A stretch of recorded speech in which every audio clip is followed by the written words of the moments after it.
This guy looks so good in a headset. I want an introduction. Hi, this is Darren Young. I'm from Whitehaven, Pennsylvania, and you're listening to Dart Talk. It's time for Dart Talk. Brought to you by thedartzone.com. Stay in the zone. Thedartzone.com is an official Cosmo distributor and Windy City Fabricators, America's premier fabricators of orthotics and prosthetics. And Redwood Darts, America's newest tungsten darts. Stand straight and tall and hit them all. Redwood Darts. And now, here are your hosts, Mystery Mark and Steve P.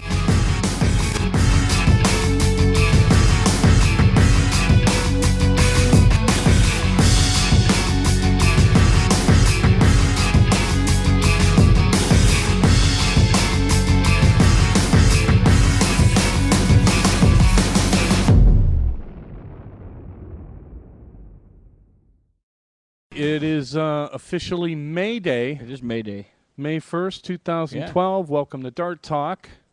Mystery Mark made it. I did make it. Yes, it's funny how sometimes work gets involved in all the things that you would like to do. I was talking to somebody today about I don't understand how people's priorities get so messed up that they worry about work instead of darts or something like that. Hi, everybody. Hi, everybody in the chat room. Sorry we're a little bit late, but we are here. And safely. Welcome. Welcome. It's good to be here. Yeah. we got a lot. We have, I think, results from 6 tournaments. You're going to have to fill me in. I missed the morning meeting. Yeah. Okay, well, first off, we're brought to you by the Dart Zone. Stay in the zone. TheDartZone.com is an official Cosmo distributor. You can follow us on Twitter at Twitter. You can download the podcasts off iTunes, off TuneIn.com, off Stitcher.com.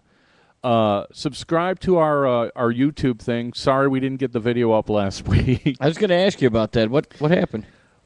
Tech support relapsed, apparently. Back to their we had a little bit of a glitch, but a lot of people downloaded the audio, so... kudos to that. Sorry if the audio quality last week was a little bit substandard. It turned out we had a bad cable. So really? Okay. I took that puppy back to Radio Shack and gave them – I refused to give them my phone number and still got a refund. I'm like, it's going to mess up their whole end of the month thing now. They didn't get my phone number. Was it Kramer used to say? I think they'll deal with it, yeah. Yeah. Why does Radio Shack ask you for your phone number when you want to buy batteries? I don't know. So anyway, we have results from all over the country and Canada. They had my favorite tournament last weekend. They had the Sorrentos, Retanis. They had Skratch. Okay. Did you play in any of these tournaments? I played in Skratch a few years ago. Oh, you didn't play in any of these 6 this weekend? No. Oh. No, I didn't go anywhere. And there were plenty of places to go. They had a tournament, I believe, in Carolina. We have results from New York City. We have results from Montreal where they had Skratch. We have results from the Oregon Open, which, as I understand it, is the longest continuously running tournament in America. We have some Major League Dart results, and if I left anything out, we have it anyway. Yeah, we have it somewhere. We have so many results, I can't even keep track of them. So... we have it on paper. We have it on paper. Let's run the disclaimer real quick so we don't forget.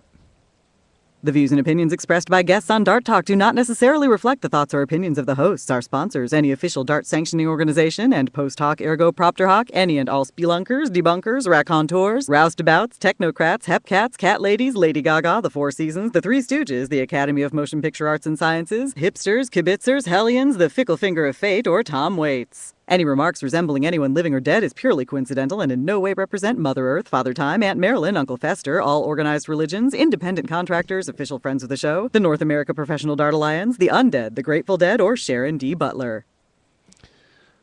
Okay, so we disclaim every and all things. By the way, if anybody out there is the church-going type, the Aunt Marilyn that we reference in the disclaimer is actually my real life Aunt Marilyn. And Oh. she's actually ill. She just had major surgery. I'm sorry. I found out a few days ago. So, She okay? Or you don't know yet? yeah, it's going to be rough. It's. I don't really know. It sounds okay right now, but I'm not house or anything. So, and it's funny. Whenever I hear about people with medical issues, after about 30 seconds, I just want to wring the doctor's neck. I mean, it seems to me, don't get me started on that. All right, we'll try. But any not to. church-going people that can say a prayer for my Aunt Marilyn, Please thank you do. very much. Yeah, Yeah. just a little personal appeal there. What do you want to do first? Well, we have news. Well, then we might as well do some news. It's the first official Dart Talk police blotter. So you can read that. This was posted by the Lake Erie Dart Association. The LEDA status. Someone stole our trailer and broke into our storage shed, took 28 easels, setups, and 20 Razor dartboards, and everything we used to run the Lake Erie Classic or any tournament for that matter, and a bunch of other stuff. Please, if anyone has info or someone tries to sell dart equipment to your leagues, please contact Mentor Police 440-255-1234. That is Mentor Police 440-255-1234. Can you believe that? Well, yes, actually, I can. I don't know Who's why you going to would do steal it, but standards people- and dartboards? people steal everything. But yeah, that's too bad. You're going to put on Craigslist, hey, I've got 20 darts. I mean, who on earth are you going to, unless you're going to take them apart for firewood or scrap metal or something. I mean, got some real rocket science criminals out there. Let me tell you. Well, they actually probably just didn't know what was in the trailer, you think? They probably just stole the trailer and then got back and went nuts. It says they broke into the trailer, so I don't think they actually took it the says whole someone trailer. Stole our trailer. Oh, stole the trailer. Yeah. And broke into the into our storage shed. storage. So, yeah, they actually did know what they were taking then once when they broke into the storage shed. But Oh, maybe the league suspended somebody. Or I That's don't know. possible. It's kind of, oh, my gosh. Well, anything's possible. There was a story on the news yesterday. Two people got kicked out of a bar, and they have them on video. But they went home and went back to the bar where people were still in it, barricaded the doors, and started on fire. They have it on video? Yeah. Where was this? This is in Chicago somewhere. In Chicago? Yeah. Or no, I'm sorry. I think West Virginia somewhere. Oh, Yeah. because it's just the same as Chicago, No, West Virginia. I was watching the Chicago news, all right? Oh, I'm just okay. saying, so anything's possible. Two guys get kicked out of a bar and decide to burn the place down with people still in it. People can steal some dartboards. Sounds like a bad episode of Law and Order. I'll tell you. Anyway, let's get to some results. We have a special guest waiting in the wings, and I don't want him to fall asleep on us. So 2 weeks ago, they had a pretty cool little tournament in New York called the Varuna Cup. It was the same weekend as White Mountain. So we're a week late with the results, is what you're saying? Well, I need the results. I can't make them up. Otherwise, Sometimes you could. Anyway, real quick, the Varuna Cup, the 501 singles, David Haskup lost the final to Bill Bell. Well played, Bill Bell. Blind draw cricket, Truck Brokar, and Mark Lavosi. Mark Lavosi actually did the logo for our show. Oh, So it's good for to him. see, he won a set of darts. I wonder if they helped him make second in the blind draw there. Winners of the blind draw cricket, David Haskup and Billy Connors. In the men's 501 doubles, David Haskup and John Daddio lost the final to Paul Burns and George French. Not so easy now, is it? The women's doubles 501, second place, Marie McHugh and Heather Farrell lost the final to Kim and Kim Weisberg and Kim LeDuc. Men's singles cricket, Jimmy Widmeyer, second place to Paul Burns. The women's singles cricket, Kim Weisberg lost the final to Jackie Clark. Jackie Clark doesn't get out much. I've seen her. I saw her in Stanford last year. Heck of a player. Mixed triple 601, Bill Bell, my buddy Mark Ornsdorf and Kim Weisberg lost the final to Tim O'Gorman, Bob Garzone, and Kim LeDuc. Open doubles cricket, Ryan Vandewijk and Jim Widmeyer lost to Bob Garzone and Tim O'Gorman. You shrug on that one. Well, because every time I see O'Gorman, he plays with Widmeyer, so I don't know what happened there. Women's doubles cricket, Melissa Kukos and Kate Jones lost to Susanna Kovac of Atlantis Darts and Jackie Clark. Luck of the draw 5-0, Tom McDonough and Rich McGraw second place, Andrew Vankerveden and Carl Austin won that. Mixed doubles, Bill Bell and Kim Weisberg lost to Joe Swick and Kim Leduc. They've both been on the show. Men's singles 501, Joe Swick lost to T.J. DiArmas, and the women's 501 singles, Kim Weisberg lost to Jackie Clark. So well played to everybody in New York. Great crowd, fun people to hang out with. I know quite a few of these people, and they're all like, sounds like a really fun tournament, to be honest with you.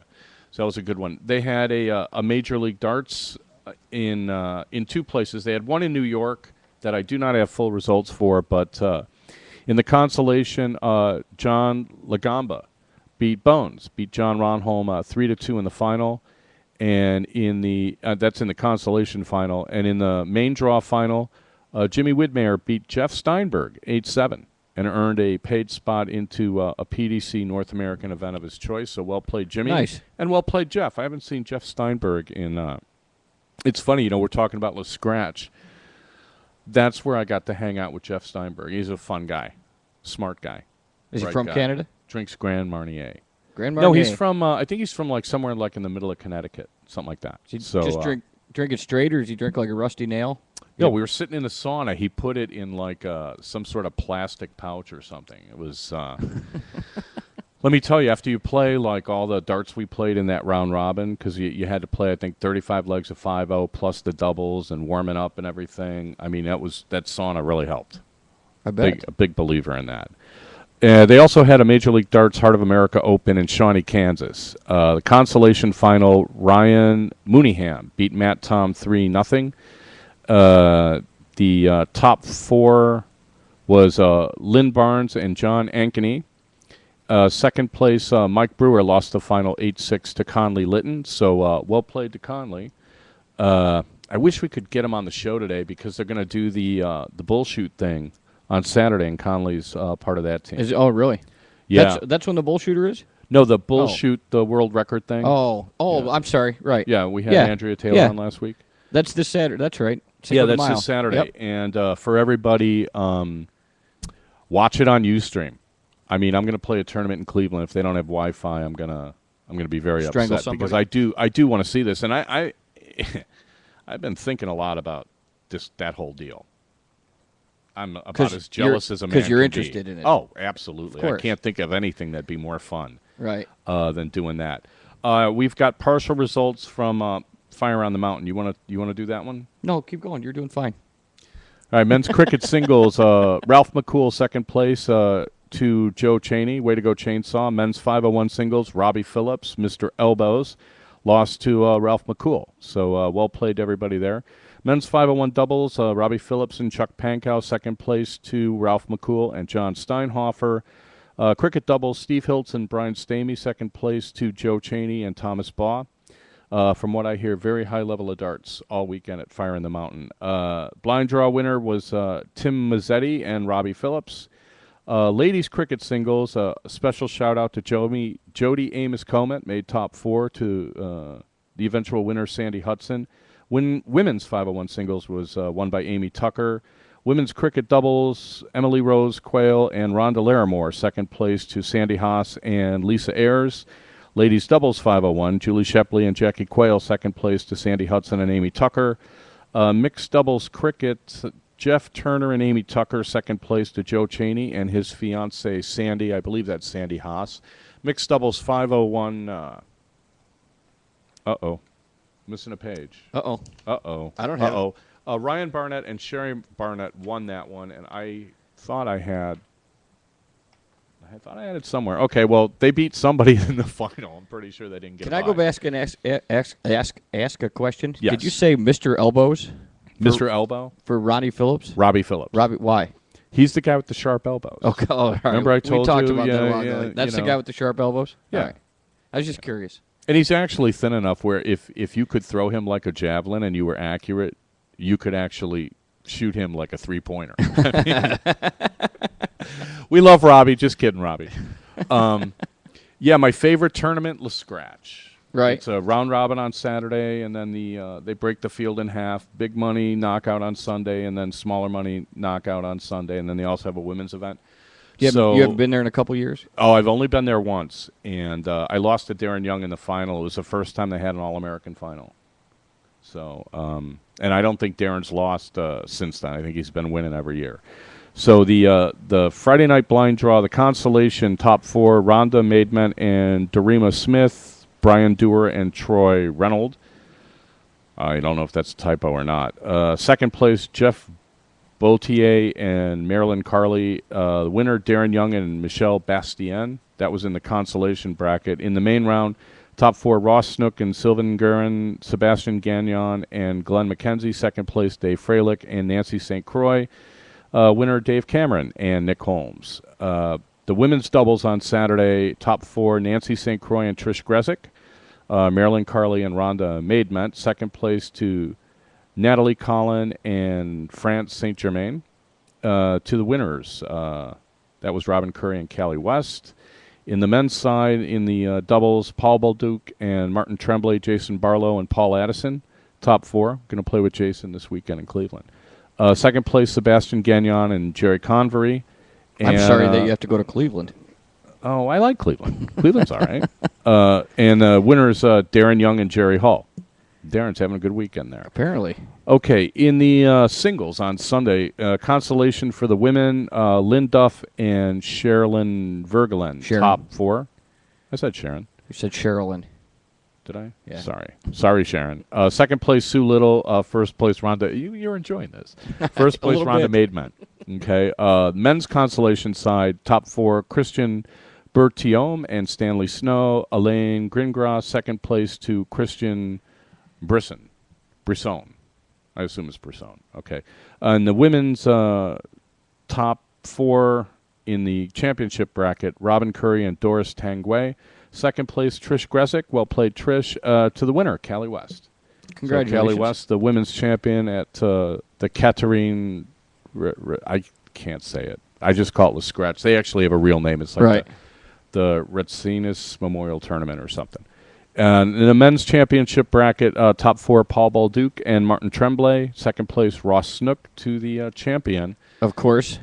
Who could it be? I don't know. You tell me. I let him tell us. All right. Well, I'm going to win. You didn't know that? Congratulations, Darren Young. We had him. That's why we had him starting the show. Right. Those are the results from the Skratch. I have some of the results from the Oregon Open, but we have Adam Thorn Smith on the line. And he can fill us in on what I don't have and tell us a little bit about the goings-on at the Oregon Open. I believe it was like the 31st consecutive Oregon Open or something like that. Yeah, which is pretty good. I mean, when you think about some of the tournaments that were big that have gone away, like Cleveland came back, Windy City's gone, which City's coming back but was gone for a long time, stuff like that. It's nice that they can keep it going. Okay, in the blind draw at the Oregon Open, top 4, Brady Galladay, Carl Buckman, Patrick Kithy, and Les Coleman. Second place, Mike Dewey and Kevin Luke, and the winners, Dave Wendell and Chris White. Congratulations, guys. Ladies 501 singles, top 4, Carol Harriet and Deb Parker. Second place, Lorraine Hinson, and the winner, Brenda Rausch. Men's 501 doubles, top 4, Damon Burke, Jim Karsner, Jason Dozark and Scott Dozark. Second place, David Foster, Kevin Luke. Winners, Patrick Kithy and Bart Postel. Men's cricket singles, Nils Nelson, Bob Ross. Top 4, Patrick Kithy. Second place to, drumroll please, Chris White. Chris having a good year.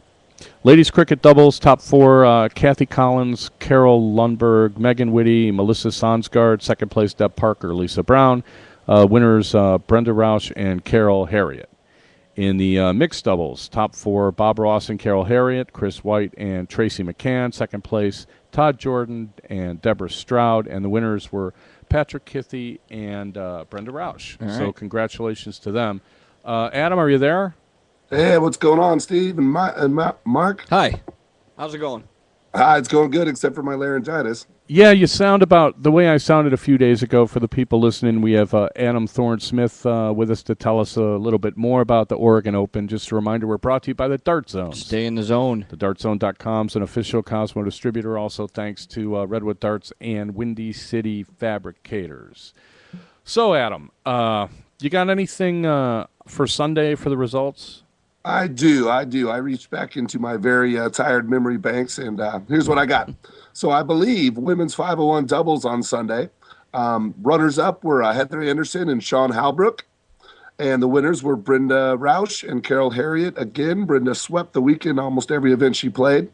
There was also the men's cricket doubles. Visiting from Texas, but a former local, Pat Breithout, and Todd Jordan, an excellent shot. They came in first, and Patrick Keaty and Adam Deck came runners-up. Then there was the women's cricket. Brenda Roush beat Lorraine Henson in the finals. And men's 501, Patrick Keaty got revenge on Chris White, another final between them. Nice. So that's so they split. That's nice. Yeah. Patrick's been playing really well this year. He was on the show a few weeks ago, if you remember. Right. He's the guy that originally was from Kenya. Yes. Yeah. So how was what was the tournament like, Adam? Well, the Oregon Open is such a fun, unique tournament. We were joking around, me and some of the directors at the beginning, by saying there's more than one reason that we call it the longest consecutive running tournament in North America. Not only because it's gone 43 years uninterrupted, but because we have the ability to make this tournament run late every single night. Being there with Brenda, being a friend of hers, always wanting to stay up and watch her finish. I can tell you, I was up till 3:30 every night watching her in the finals. And it makes for a very long weekend. I happen to be picking up a cold at the same time I was having way too much fun, hence why I sound like I do now. As far as I know, you always sound like this. What was that, Mark? So as far as I know, you always sound like this. Well, there you go. It might be a more interesting radio voice. Might be a good reason I do a lot. Yeah, as far as the tournament goes, the new venue is fantastic. It's right by the airport at the Ramada Inn Hotel. I really like the way things are set up, and the hotel's gotten used to us being there since last year, and the service was much better and great rates. And it's always a lot of fun. So it was really great having Chris White. Scotty Burnett was supposed to be there this year, but he had to save up for Hong Kong. Let's see, we had John Dinich. We had Brenda Roush was one of the other sponsored players. Alan Nutter. And maybe one more sponsored player that's eluding me, but a whole bunch of great local players. And, of course, Patrick Keaty has been the story of the year since surprising us all out of last year, coming out for the first time last year, having just moved here. So Patrick was back, and this time his name was a little more well-known. I know Chris White was definitely prepared to play him. That was a great finals between them on the first day, or on Saturday, I mean, as well as Sunday. And, yeah, Patrick's a fabulous story. We also had some great youth participation. The women's turnout was good. The overall turnout was good. It's growing again. That's what I was going to ask you. For 43 straight years, how is your turnout every year? Is it consistent? Or is it like a roller coaster? Yeah, well, that's a good question. It's basically been following the same pattern that, the sport's been following in the country, where there was a dip in the late 90s and early 2000s, and now it's starting to come back. I was actually researching with some of the guys here that have been around a lot longer than me. And, back in the day, there were a good 300 people or so that would attend. And then it's dipped down to about 100. And then in the past 3, 4, 5 years since I've been playing, it's definitely pushing its way back up toward 150, 200 people. So it's growing again for sure. Good. Boy, that's good to hear. Maybe I'll go out there next year. I've always wanted to go to Portland. I've never made it out there. I had some friends that were always trying to, every year they were trying to drag me out to Cannon Beach, which is somewhere out there, for some folk festival thing. Yeah, Cannon Beach is beautiful. I mean, Portland is certainly the kind of place, if you can add on a day or two and get to the beach or the mountain or the rivers, I would be more than happy to be your host or guide. It's a great thing to go see. Me and Brenda went and saw the waterfalls in the Scenic Gorge the day before the blind draw. That was beautiful. Is that I think I saw that at the end of some movie. Is that where they have some little restaurant or something, and then there's like a bridge that goes over the river into the trees or something like that? It could have been. I mean, the waterfalls have definitely been in movies before. I'll tell you what, it's a funny coincidence is right now the Wheel of Fortune is doing 4 weeks worth of shows on Portland. And I actually helped David Irete, who's with Darts Around the World, and he's the director at Jeopardy and Wheel of Fortune. He's our West Coast correspondent. Yeah, David. It's David Irete. Come on. But if you want to look at what Portland looks like, watch the Wheel of Fortune in the next few weeks, because in the background you'll be seeing lots of pictures of video that he and I took together and got ready for the show. That was a really fun way to, I don't know, see my city and help spread darts at the same time. Nice. Okay. I'll have to check that out. Well, yeah, it started yesterday. The next 4 weeks. Can you just post the raw video? So you don't have to watch the whole show? I am. The thing is, I DVR so much stuff, right, that I'm running out of room. I've got all the darts that they've been showing on NBC Universal, and I have to go through them and then one by one delete the ones that have all this poker, right? Because they're running over and everything. Yeah. So I don't know. So they had 100 some people at the tournament this weekend. Yeah, I wish I had the exact number, but I know I was talking with my friends on the board of the Portland Area Dart Association, who did a fabulous job, by the way, all the volunteers. I want to thank them. Hopefully some new listeners for you are listening right now. Yeah, there definitely was a good buzz. The turnout was strong and growing. I can't give you an exact number, but I think we had a good 120, 130 plus in the blind draw alone. Well, yeah, let's give a shout out to Nick Beam. He actually was in Chicago for a while, and I remember the first time I met him, he came up to me and he's like, "Hey, man, everybody thinks I'm you." I'm like, "What are you talking about?" He's like, "Well, I go to a dart tournament and everybody thinks, I'm Steve." So you they have a like, look-alike? "Hey, Steve, how you doing?" I have a look-alike. All right. It's Nick Beam, who's I think he's the president of the Portland Darting Club or whatever you guys call it. He's the former president. That's interesting. I never really saw the connection, but now I'm looking at you, and yeah, there is a little bit of a look-alike, other than your hair is 4 feet longer. Right. Well, you can't really tell that unless I, swish the ponytail. I may donate. I may actually donate the hair. I think the ponytail may be going. I don't know if we should do something with the show, like take some video of it or auction it off. Yeah, there you go. Do some sort of fundraiser. I think it's easy to talk about, but I think when it comes down to it, you might. I've done it before. I had a ponytail before, and I still have it. They cut it. They just kind of went, shh, and I stuck it in a bag, and I found it like about a year ago. Oh, that's gross. It looks like really nice, chestnut, auburn highlights, whatever. Yeah, I don't know. But yeah, Nick moved here a couple, 2-3 years ago, and the first thing he did was sign up to be on the board, and he became the president. He's no longer president. Now the president's Jason Pitzer. But Nick is still there volunteering and a big part of things. Well, that's great. So I see some of your reports here and there. Are you going to be traveling anywhere interesting in the next few weeks? Oh, yes, very much so. This weekend was really special for me because a year ago, this Oregon Open is when Brenda Rausch invited me to attend the World Cup of Darts with her in Ireland. So it's been a whole year of everything growing for me through that. So right now on Darts Around the World, I'm on episode 10 of my who knows how many part report on going to the World Cup and back. So if you start reading right now, you'll start with the World Cup itself. The next several weeks will be about the World Cup and then touring Ireland with Brenda. And then, of course, I go on to many more countries. And if you go back in time in the reports of Darts Around the World, you see me starting in Iceland. You can actually go back a long way and see a lot of the places I've been. So Darts Around the World is doing a chronological, very detailed account of my entire 3-month trip going around the world looking for darts, going to the World Cup and back. Bullseye News is doing the same sort of thing, but on a summary kind of scale. The latest issue starts with Patrick Keaty in Kenya, then the Oregon Open, then me going on my way to Iceland. The next one will pick up in the World Cup. And then I'm also writing for Inside Darts, and there I'm sort of jumping around the world. I started with an article about the U.S., then I went to Spain, and my latest article I just turned in is about Costa Rica. So depending on how hungry you are for travel and darts information, I'm out there in many places. But you can definitely follow along for all the details free at Darts Around the World. And then if you'd like, subscribe to Bullseye News and Inside Darts. Yeah, he's been sending me like free issues of Inside Darts. I haven't seen the second one. The first one looked pretty cool.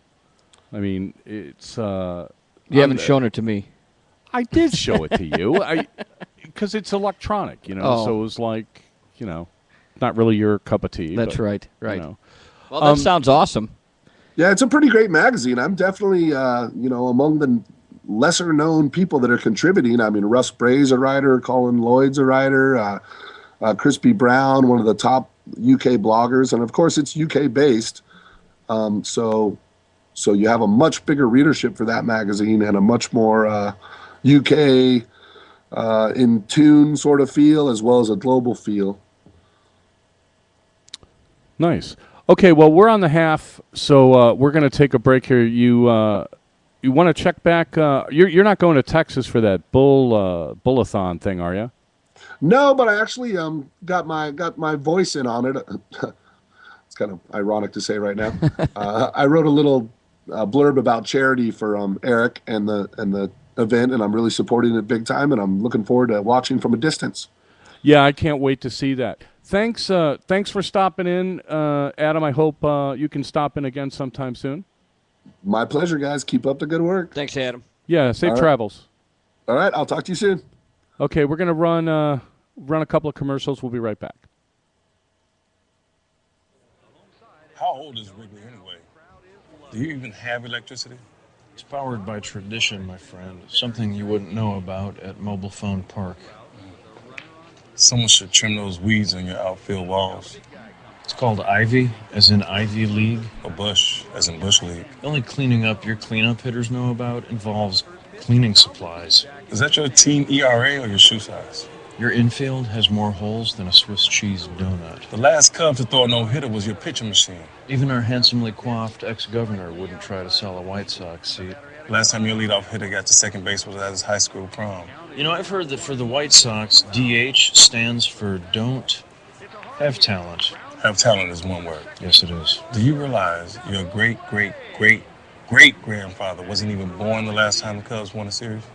You see this C? Stands for Chicago. All you got on your head is a stocking. Something puppies like to chew on for recreation.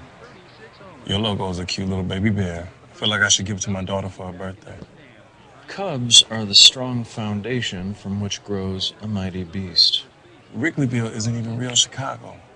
Once you get north of Division Street, you might as well be in Wisconsin. Can't even get a decent slice of pizza. I had better pizza in New York.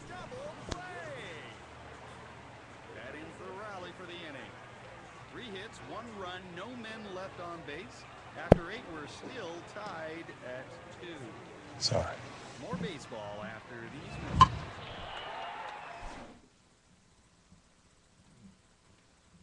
T-bowing, insanity, planking, owling, Coney 2012. Trends spread across our nation as quick as wildfires, but fade even faster. If you or someone you know suffers from following trends, remember that no matter how hard you try to get rid of the evidence, chances are someone has proof. So the next time you think about jumping on a trend, remember how embarrassed you were when you found that video of your mom doing the Macarena. You're gonna have kids someday. Don't let that be you.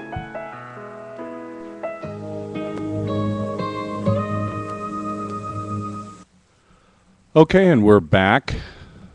Brought to you by the Dart Zone, Stay in the zone. an official Cosmo distributor. Okay. Wow. That's interesting. He's got interesting. reports that guy has been like, here, there, and everywhere. It's amazing. Yeah. I don't know quite. I should have asked him, like, how do you afford this, Iceland, man? Costa Rica, Yeah, I don't blah, know. blah, just going on and on. That Portland Open sounds like fun. I get jealous. I wish I could go. It sounded like fun. 100-some people. I saw some pictures of it. They had like wood paneling. It looked actually like they had like this blonde wood paneling on the walls, and I was like, well, this looks like a nice, warm little environment. It didn't look like they had room for 150 people. I mean, maybe they had more than one room or something like that. Right. Anyway, so we got some emails. We got did. some nasty grams. All right, good. Let's hear them. Well, there's a couple of things that maybe we should have mentioned, maybe we shouldn't, and I can't believe we're still talking about stances, but there were a couple of good points. Were the emails directed at a specific thing, talking about the stance? Is that what you're saying? Well, let me see if I can formulate a coherent sentence here. Take a deep breath. It's a chicken egg thing. This is a chicken egg question, okay? And think about this now. Put your thinking cap on and think about this, because somebody went to their practice board, after listening to the show To try it. right, and basically started saying that they were having alignment issues, right? Then there was another email where somebody said, is stance my problem? Because what happens is they get to the line and it doesn't feel right. It feels like they're going to miss. So they get off the line, they go back to the line, it still feels like they're going to miss, and sure enough, they miss. And then they throw the dart anyway, and they miss. Right. So, and I think everybody's had that feeling. You're kind of standing there, and it's something doesn't really feel right. So the chicken egg thing is like, we're talking about how some people make a mark on the Aki as far as like where they're going to put their foot and stuff like that, right? Okay. If what you're doing with the stance, it's important where you stand and all this other stuff, but what's most important is where your arm is lining up. So these email addresses, I mean, I don't know if somebody made up an email address and it's like somebody playing a prank on me because there's not even a name. It's just letters and numbers. One of the things we came up with, or that we ended up with, was that if you're not, you say you stand parallel with the line, and obviously that gets you as close to the dartboard as possible, but the bottom line was, as long as you stand the exact same way every time, whatever's comfortable with you, but the most important part is having your weight on your front foot. Well, yeah, but here's the thing. When you take your stance, okay, there's two ways to go about it. If what you're doing is standing somewhere and then, kind of raising your arm and, trying to align yourself and then throwing, you actually are kind of doing it wrong. And we didn't really make this. I thought we talked about standing. I mean, we talked about standing with your either shoulder or your arm I thought we did at the bowl. Yeah, so I thought we did. But what we did not explicitly say is that what you want to do is, start, like 3 or 4 feet behind the Aki facing the board, and then start approaching the board. And what you want to do is line up your arm and then get your feet set. It's like in golf, what you see some guys do is when they step into, part of their pre-shot routine is they'll align the club face and then they'll get their feet set. You see it a lot with guys who are putting. Sure. Right? They'll have their feet together, they'll set the putter head, then they'll get their feet, where they're supposed to be and get comfortable, and then they'll do the stroke. The darter equivalent to that is not going to the line, setting your feet, and then looking at the board and raising your arm. It's actually looking at the board, getting your arm in the right spot, and then getting your feet where they're supposed to be, because it's more important where your arm is than it is where your feet are. Right? Your feet are supporting that. We did not specifically say that. We didn't, did we? No. We talked about... Did we imply it, or did we skip it? We talked about where our alignment for our arm was once you were standing at the line, and we talked about how you line up your shoulder. I'd like to line my shoulder up towards the bullseye. And okay. We did talk about that, but we weren't specific about that. We were more specific about the stance. All right. Well, and this is something that I guess it's more of an alignment thing, but when you're talking about stance, one of the priorities that you have to understand, one of the fundamentals about your stance is the base for your arm. Right. Right? Yeah. And that's kind of why you want to have your arm in the right spot and then, get your stance established to support that, as opposed to, get your feet set and then get your arm, lined up with your feet. Don't do it that way, because that's why I said it was a chicken egg thing, because you're doing things backwards. Right? Yeah. And it was funny, I saw some pictures from the Oregon Open, and very seldom do you see pictures where you can see somebody's stance. And Chris White's got a very nice, classic stance. He stands over to the right, so he's not, face onto the board. He's at an angle, and then he leans over so he can look down the line, which is, pretty standard kind of thing. And he looks, fairly relaxed and stuff, so... Nice stance, Chris. I don't know if you're still in the chat room, but and then there's one other thing that I wanted to get to, and it's another one of these. I guess I would summarize this as a transitional kind of a thing. But I noticed somebody having a really hard time throwing consistently and I watched them for a while, and I realized that the mistake that they were making was something that I don't think I've ever seen a tip on in my life. Okay. And I'm like, well, this has to be messing you up. So this is going to sound like, total minutia. But what this darter was doing was, as they were taking the dart, they're a right-handed player, as they're taking the dart with their right hand from their left hand, they're bringing the dart way over to the right and moving their right arm outside the target line and then back in to get squared to up. line it up. And I'm like, that's why I started the show with the all movement is bad, because what they're having, what eventually happens when you're doing that is you're getting your arm moving laterally too much, and then you can't get it in the same spot for 3 darts in a row. Right. So he moved it on every dart? Yeah, as he was taking the dart, he Oh. would take it way out to the right and bring it back in. And then throw one and then do it again. Yeah, and then, get it up and throw it, and then and all that extra go out and back in, when he brings his arm up, it's not in the same spot. Right. And I sat there watching for 5 minutes, and I'm like, wow, that's totally not the way to do it. Did you ask him why he does it? Well, no, because eventually he asked me. Oh, okay. Or no, what I said was, I think I can help you.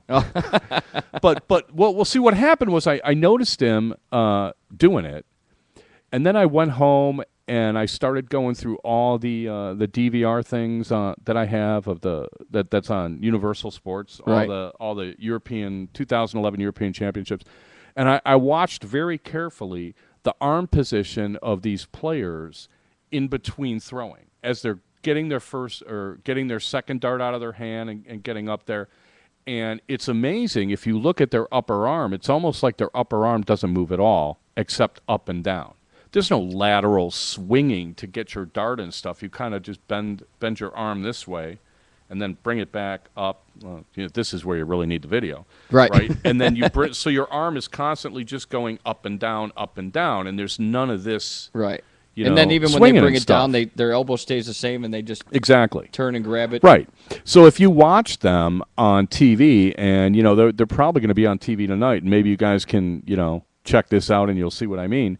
If you look at the top of their arm from their shoulder to their elbow, which is what, their bicep, it almost never moves. Right. Which, I was kind of like thinking, I wonder if we should talk about that on the show, or if people are going to become so like, what are you talking about? This is insane kind of thing. Well, I agree with you. It's probably something you should see somebody do to understand it. Yeah, but we were supposed to start talking about stroke. And I'm Right. like, this is an in-between thing. Because it's not part of your stroke, but it's part of how you start setting up your stroke, right? Yeah. And it's kind of funny, especially with people that struggle. I would think this is something, if you do something like this, I would think what you're going to do is miss left and right an awful lot.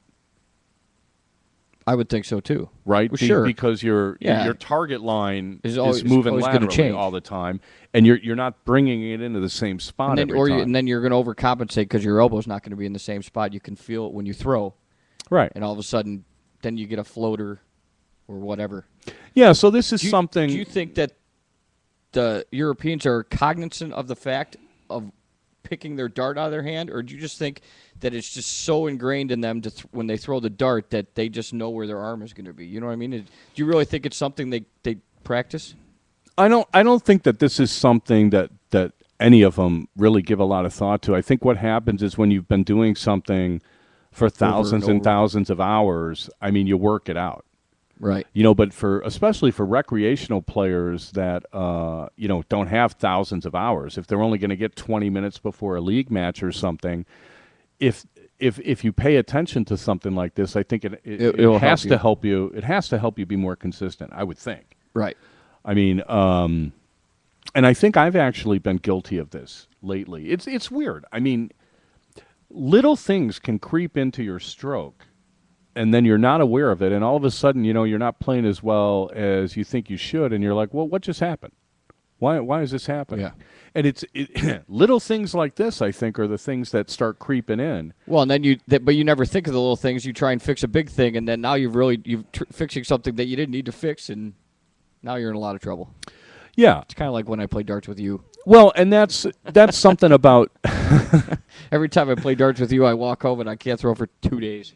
Yeah, I'm getting over a cold. we have to take another. This will be just like a minute and 15-second break because I have to like take a sip of water or something because I'm still getting a little scratch on the throat. So we're brought to you by the Dart Zone. Stay in the zone. The DartZone.com is an official Cosmo distributor, and we'll be back in a little over a minute. Hey, Sarah. Oh my gosh, he's so cute. Been doing like I taught you. Love the new tattoo, Sarah. Dude, that's Sarah.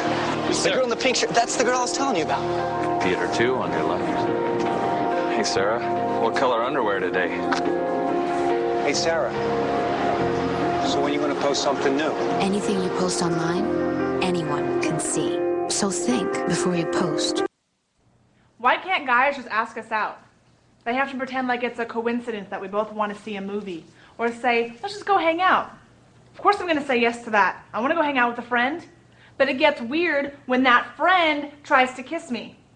I don't need one more guy in my life trying to have sex with me. Please. I love it how girls act like they don't know the code. Like they don't know what hang out means.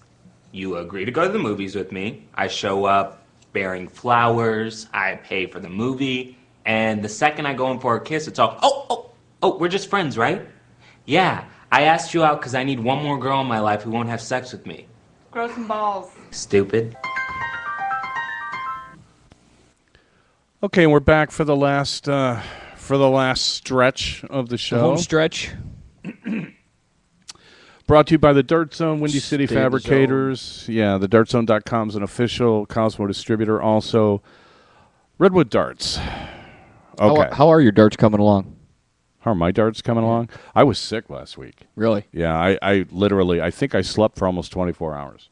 I had a little slight fever, and I think I had what you had. I had the totally scratchy throat and the congestion and everything, and then, I don't know, I slept for 24 hours, and then I felt great, and then I couldn't get back to sleep. Well, of course not. I was just like, more sleep than I've had in, like, I don't know, since the last time I was sick, maybe. So it was, but my throat's still a little, like, it just gets dry and scratchy. Yeah, so it's kind of bad. So I want to get off stance, but there's did we specifically address head position as part of your stance at any point? Okay. Not that I recall, so I really don't think we did. You got any thoughts on that? On where your head is? Yeah. I mean, where your head physically is. Like I was talking about Chris White, how he leans over so he can see down his target line. No, I would say I would probably struggle with that because I'm not exactly sure where it should be. Sometimes I try and decide, do I line up through my right eye? Do I line up through in between my nose? Well, if you're right eye dominant, then Right. it's okay to have your head turned and just look primarily through your right eye. If you're left eye dominant and you're right-handed, you should actually keep your face pointed to the board and bring the dart kind of by your nose. How do you like, determine if Gary you're left Anderson. eye or right eye dominant? You do the little test. You hold your thing up like this. You close one eye, close the other eye, and whichever one it moves, that's your dominant eye. Oh, I'll have to try that. It's why, like a lot of right-handed people that are right eye dominant become very good switch hitters. Okay. Because you're naturally right-handed, but actually because your right eye, when you bat left-handed, is closer to the Right. pitcher, you see the ball better. Right. That makes sense. Yeah. Right? I mean, yeah. So, I think, I don't know. I might be wrong. You can ask the chat room. I think the majority of right-handed people are right eye dominant. And the majority of men are right eye dominant because that makes you left hemisphere dominant, something like that. I mean, I'm not a physiologist, but I'm pretty sure that's supposed to work that way. But anyway, as far as your head goes, if you can look down the line without contorting yourself in some unnatural manner, that's probably the way to go. That's what I would recommend. I mean, I'm not going to recommend somebody's head position who has the best head position or something like that. We had Darren for the stance, and if you watch Darren and you see pictures of him, the one thing that always amazed me about Phil Taylor And even if you go on YouTube, you'll see that somebody took some like insanely high-speed photography of him throwing a dart. Honestly, even the hairs on his head don't move. Right.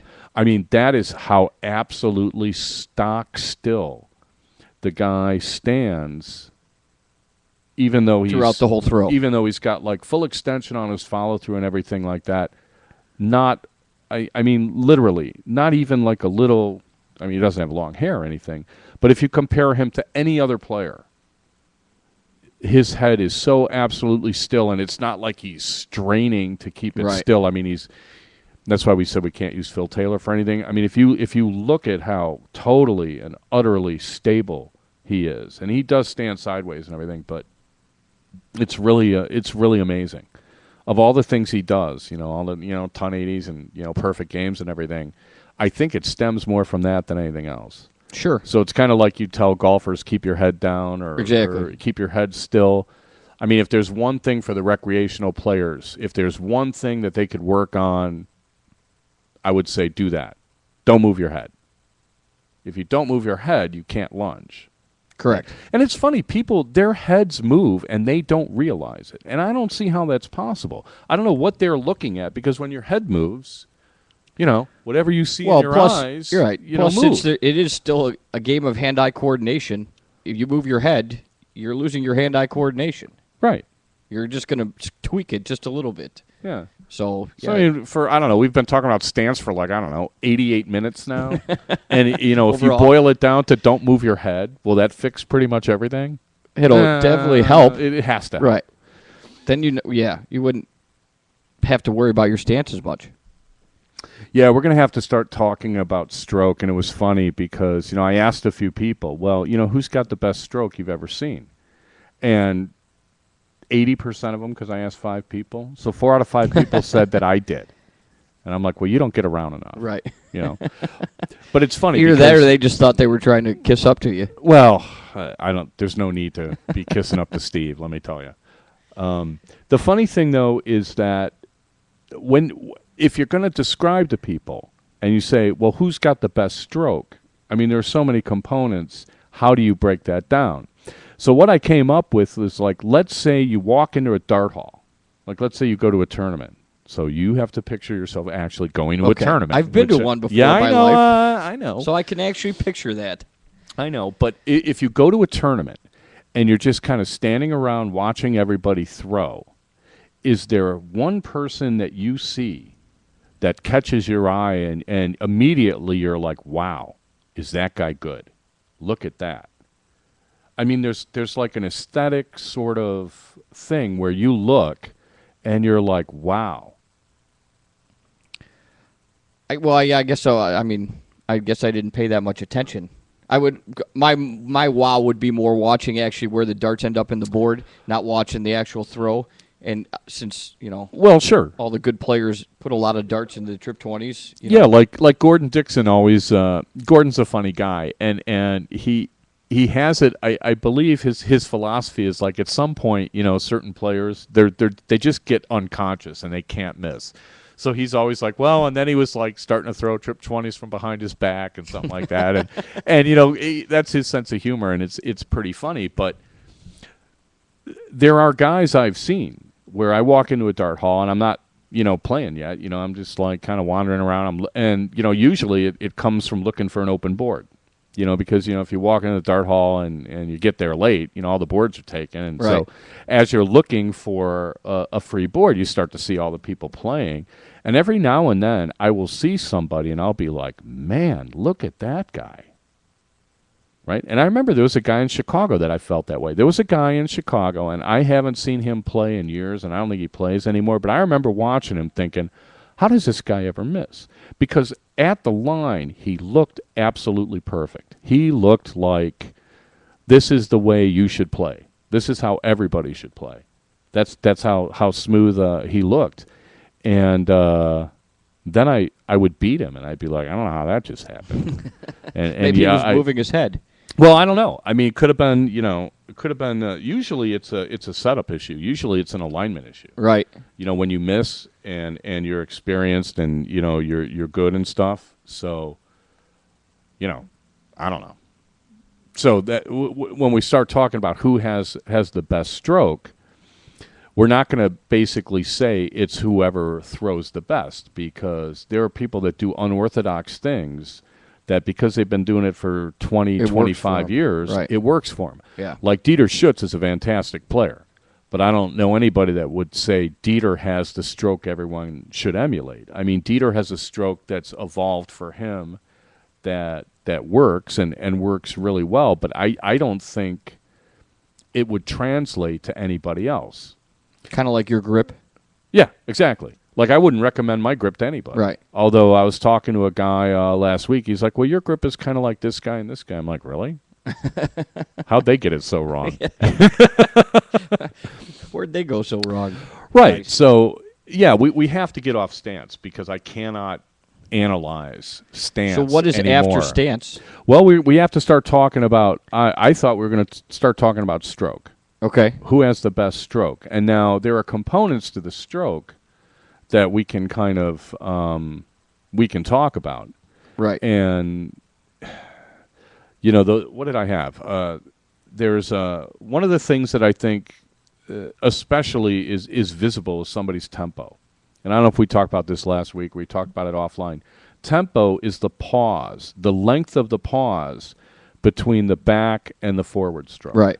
So when you say somebody has a hitch, they come to a complete dead stop and look like they're clenched, and then throw it. Right, and it doesn't look smooth, and it doesn't look.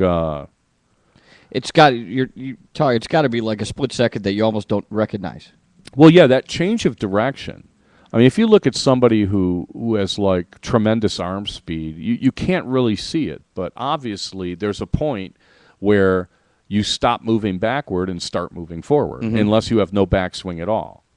And then you'll see some people have a very rhythmic kind of to it, like And people have longer back strokes and shorter back strokes. I was watching Wes Newton the other day. Wes, instead of keeping his arm at like a 90-degree angle, he actually has it forward, and then he'll just bring it back to a 90-degree angle and then throw. Bob Anderson, I believe, had almost no backswing whatsoever. He would just kind of cock the dart and boom, forward he went, which in theory should work for everybody.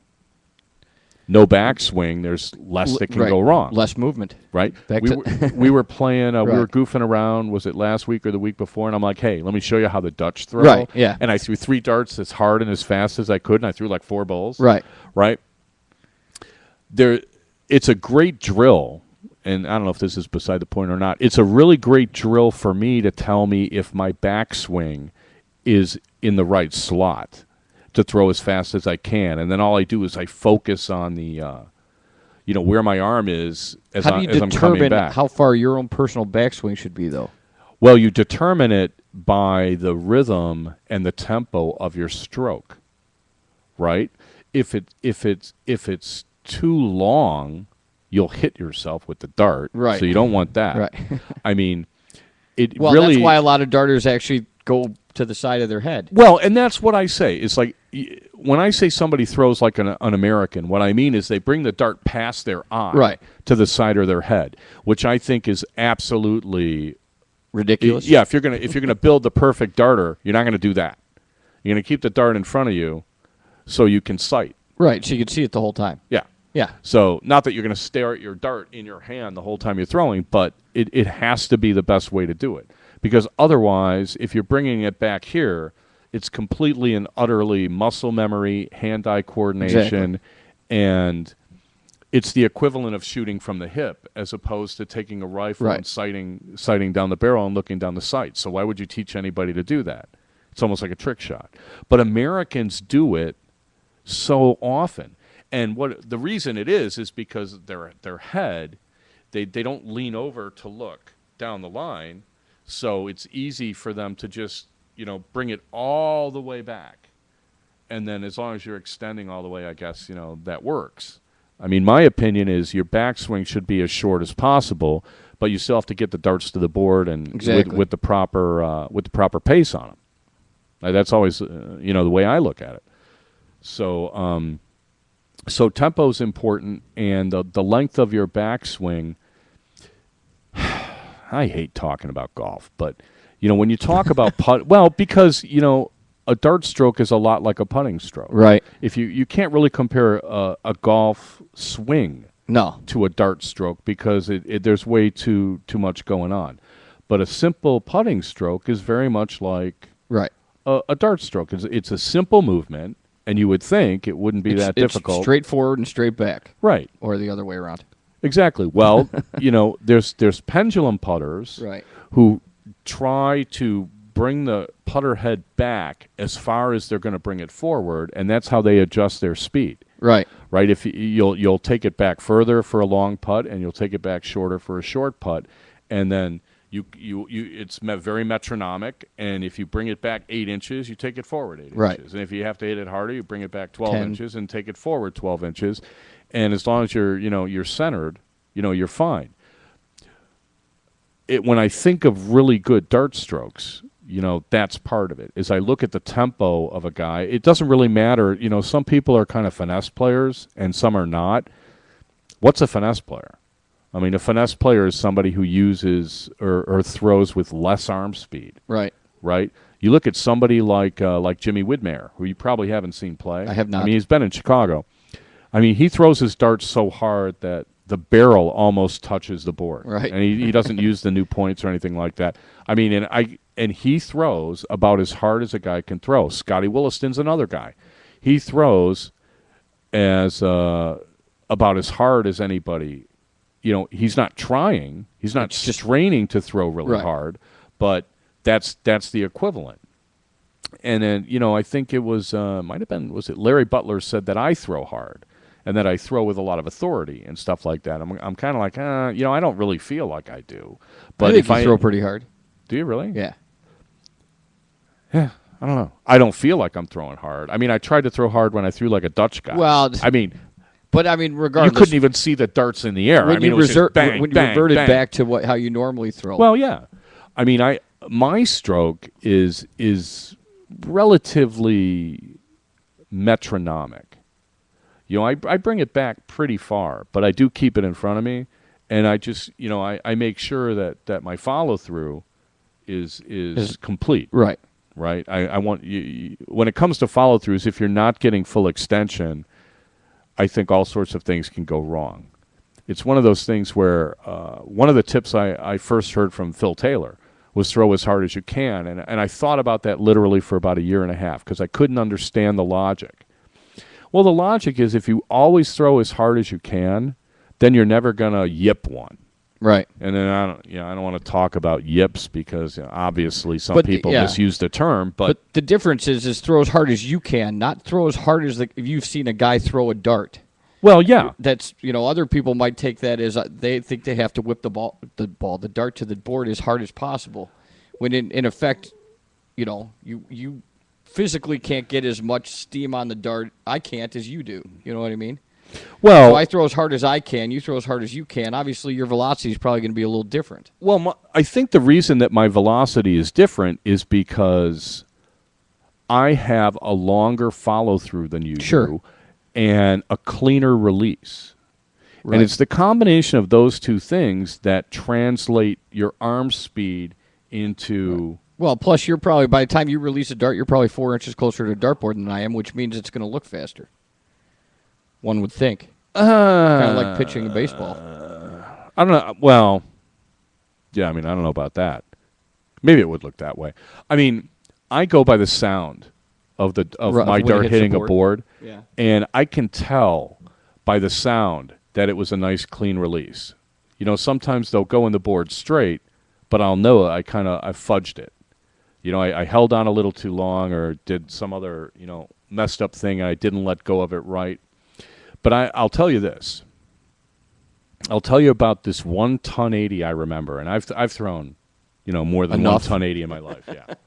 Yeah, I told Windy City like years ago I don't need any more of these little thingies. Right. I've thrown my share of ton 80s, but I remember one that I threw, and I put the reason I remember it is because as I was taking the dart out of my hand for the third one, I'm like, there's no way this misses.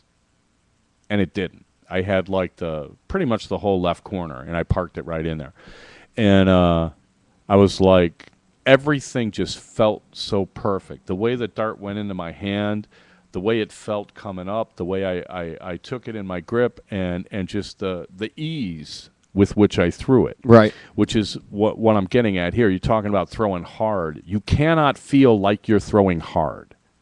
That's what I'm saying. Throw as hard as you're physically able to throw the Yeah, dart, we have to come up with better verbiage than Right. throwing hard, because it gives people the wrong idea. What you want to do is complete your stroke. In order to complete your stroke, your follow through has to literally, you have to feel like the dart's in the board the second it leaves your hand. There's a certain connectiveness. I don't want to start talking about all this Zen stuff, but I really think you should, because I tried to explain this to somebody when it comes to dart stroke, and what I ended up saying is like, look, when you go to the line and you pick up the first dart of 3 of your handful, Right.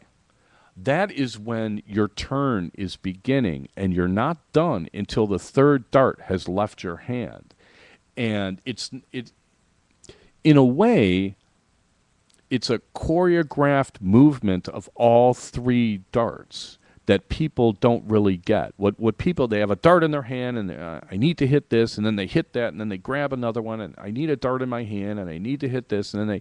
But what you really have to get to the point is when all 3 of them start. Your third dart starts with you grabbing your first dart.